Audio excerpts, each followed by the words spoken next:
Nasib Master Limbat usai kecelakaan saat atraksi naik meja operasi. Nasib nahas saat tampil dalam sebuah atraksi kembali terjadi di Madiun, Jawa Timur. Adapun korban dari insiden tersebut yakni pesulap terkenal Master Limbat. Ia dilarikan ke rumah sakit usai mengalami luka bakar pada jenggotnya. Beruntung api yang ada di wajahnya dan jenggot Limbat berhasil padam. Aksi ini terjadi saat Master Limbat menggelar aksi di alun-alun Reksogati, Carupan, Kabupaten Madiun, Jawa Timur pada Sabtu 3 September 2023. Luka bakar yang dialami Master Limbat mencapai 8%.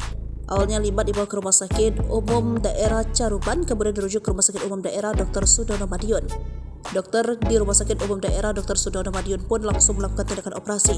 Kini kondisi sang pesulap telah membaik setelah menjalani operasi.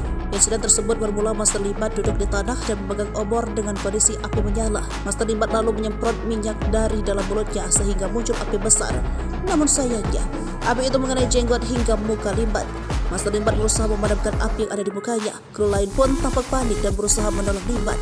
Beruntung, api yang ada di wajah Limbat berhasil padam.